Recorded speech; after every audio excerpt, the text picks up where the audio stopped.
I've got some crock pot recipes that you do not want to miss.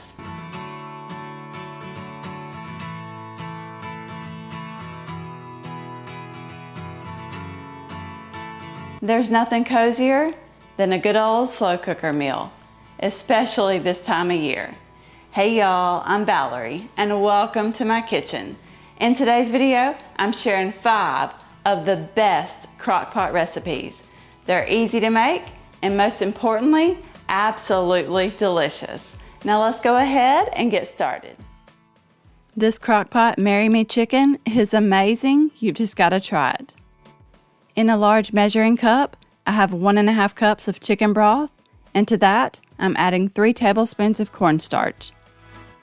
Then just stir that until all the lumps are gone, and then set it to the side. We'll be using it here shortly. Now over to the crock pot, I'm adding in 3 boneless, skinless chicken breasts. That was about 1.5 pounds there. Now I'm just covering that with the broth and cornstarch mixture. I'm also adding 1 cup of heavy cream, about 1/4 cup of Parmesan cheese, and 1 tablespoon of minced garlic. And y'all do know I gotta season this up, and I'm adding in quite a bit.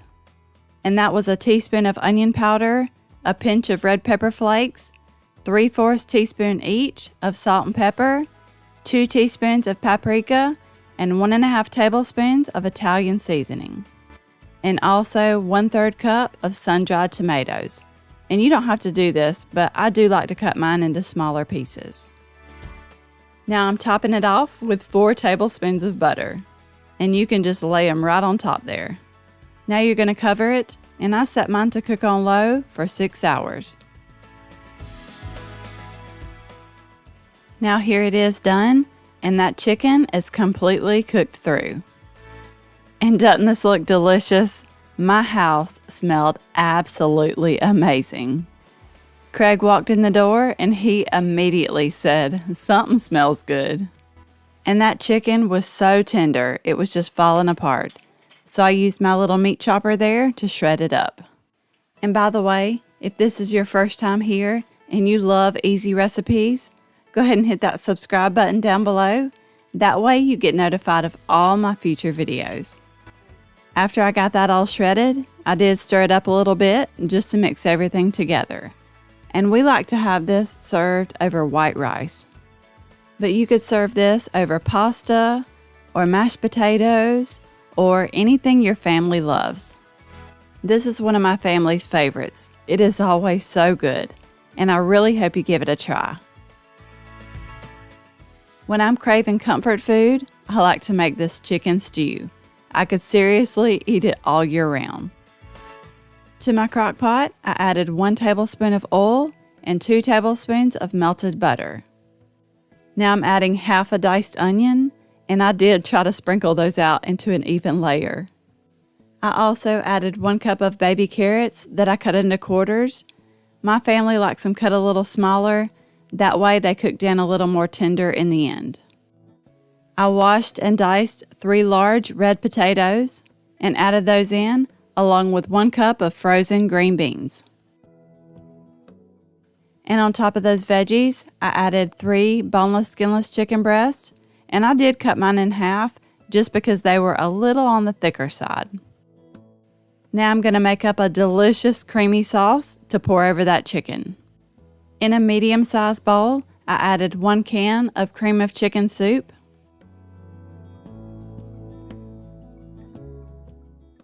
next, you're going to add in 1 cup of sour cream and 1 cup of whole milk. And it's very important that you cook this low and slow.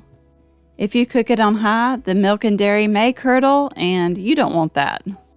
And for the seasonings, I added half a teaspoon of salt, 1/4 teaspoon of black pepper, 3 teaspoons of Italian seasoning, and 1 packet of the ranch seasoning. Now give that a really good mix until it's all well combined. Now I'm taking this back over to the crock pot, and I'm just going to pour it evenly over the top of that chicken.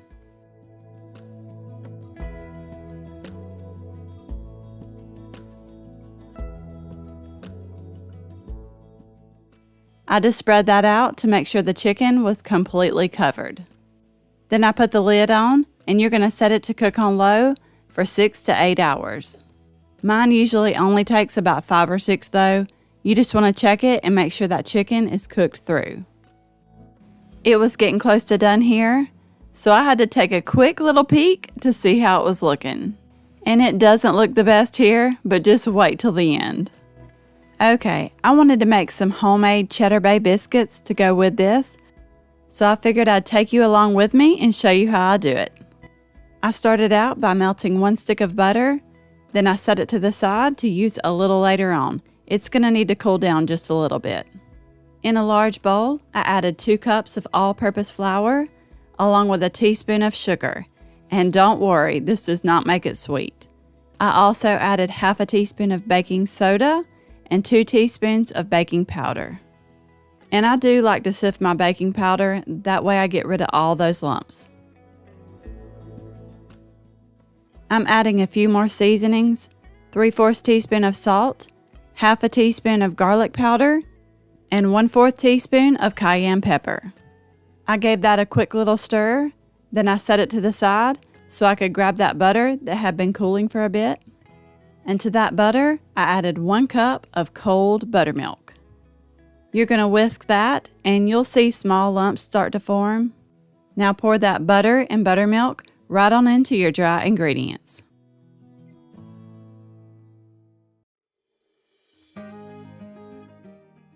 And you'll notice that I started to mix this and then I stopped because I forgot to add the cheese. That was 1 cup of shredded cheddar cheese. I should have added that to the dry ingredients, but oh well, better late than never. Can't really call them cheddar bay biscuits without the cheese. I stirred that until just combined, don't overmix. Now I'm grabbing my sheet pan, and I'm using a large cookie scoop for this. That way all my biscuits are the same size. And I ended up with 10. These bake at 450 for 12 minutes. And while those are in the oven, I'm going to finish up the stew. I stirred it around a little bit to try to knock most of that cream mixture off of that chicken. Then I removed it to a separate plate to shred. That chicken was so tender, it was just falling apart. I started to shred it right in the crock pot there. But then I decided to take it out and shred it and then add it right back in, just so I could make sure I got everything shredded. And if you wanted to, you could also dice your chicken and do it that way. Whatever makes your heart happy. I'm just giving that a good stir. And this stew is really so easy to make. Oh, and by the way, if you're enjoying these easy recipes, I would really appreciate it if you would give me a thumbs up. It really does help out my channel. And I really do appreciate you taking the time to watch my videos. The biscuits are about to come out of the oven, so I'm going to make up a quick butter topping. In a small bowl, I have 3 tablespoons of melted butter. I added half a teaspoon of garlic powder and a teaspoon of dried parsley. I stirred that around. The biscuits are done. The tops got nice and golden brown. Now I'm covering them with that butter mixture. These are so good and you really have to give them a try. I know you can buy the Red Lobster mix at the store, but I don't always keep that on hand. And I think making them homemade tastes even better. This dinner was absolutely delicious. It's definitely one of my family's favorites. I mean, look at that. If you're craving a big bowl of comfort food, this is what you need to make. This cracked chicken is easy to make, and there are so many different ways you can use it. I started out by spraying my crock pot with some nonstick spray. Then I added in 3 boneless, skinless chicken breasts. Now I'm covering those with 1 packet of ranch seasoning. Then I added on 1 block of softened cream cheese. And that's it for now. I covered it and set it to cook on low for 6 hours, or however long it takes for that chicken to be cooked through. That chicken is done, so I'm removing it to a separate plate to shred and then adding it right back in.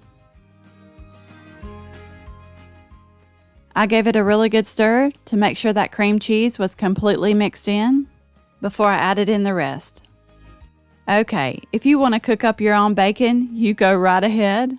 I just added a 2.4 ounce package of real bacon pieces and 1.5 cups of shredded cheddar cheese. Stir it up and then this is ready to serve. I like to serve it on the big hoagie sub rolls, but you could also serve it on hamburger buns. And for Lacey's, she likes it when I add some to a soft tortilla, roll it up tight, and toast it in a skillet with a little butter. You could even serve it on top of a baked potato. Add a little butter, top it with that chicken mixture, and you have yourself a loaded chicken bacon ranch baked potato. I think you and your family are going to love this Crockpot chicken and gnocchi. I sprayed my Crockpot with some nonstick spray, then I added in 3 boneless, skinless chicken breasts, along with 2 cans of cream of chicken soup. If you wanted, you could do 1 can of cream of chicken and 1 can of cream of mushroom, or you could even do a cream of chicken and a cream of celery. That would be good too. Now you're also going to add in some water, so I'm just filling both of those cans with water and adding that in. Next, I'm adding 3 teaspoons of the Better Than Bouillon chicken paste, or you could use the cubes. I'm adding 1 tablespoon of the Kinder's garlic and herb seasoning, but this stuff does have a little kick to it, so if you don't like things too spicy, I maybe would add 1 or 2 teaspoons of some all-purpose seasoning. I'm not adding the gnocchi right now. I was in a hurry, so I'm setting this to cook on low. I usually do about 4 to 5 hours, just until that chicken is cooked through. When it's done, you can remove it to a separate plate and shred it or dice it up and then add it back in. I just broke mine up with the tongs there. You just want to make sure that you don't add the gnocchi until after the chicken is done, because the gnocchi doesn't need to cook for long at all. I stirred everything together, mix it up really good. Now I'm adding in 2 of the 16-ounce packages of gnocchi. And this is not refrigerated or anything. I just find it on the pasta aisle usually. And just try to break these up as you add them in, because they do tend to try to stick together. And so the gnocchi is kind of taking the place of dumplings here. And if you're in the mood for some good old, easy chicken and dumplings, this is definitely the way you need to do it. After you get that gnocchi all mixed in, you're going to cover it back up and let it continue to cook on high for about 20 to 30 minutes, or just whenever the gnocchi is tender. And this recipe comes from Kat. Her channel was Southern Farming Kitchen, but now it's R252 Life, but I'll have that linked in my description box. Kat has some really great recipes, and this one is amazing. I just served it with a dinner roll on the side. If I would have had time, I would have made some cornbread.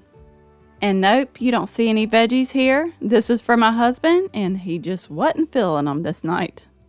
This is another good one. It's Crockpot Creamy Fiesta Chicken.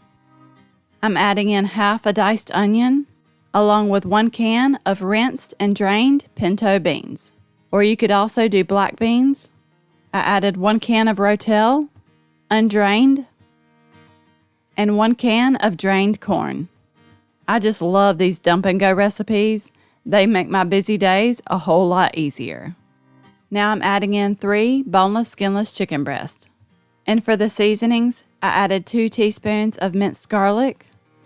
And I've got a packet of taco seasoning and a packet of ranch. I'm just adding half of each packet. But if you'd rather, you could add in 1 whole packet of taco seasoning or 1 whole packet of ranch. Or you could even do a packet of the Hidden Valley Fiesta Ranch. Go ahead and cover this and set it to cook on low for 6 hours. And y'all, it really just depends on your crock pot, on how hot it gets. So I always recommend checking it an hour or 2 before, because you just don't want to overcook chicken.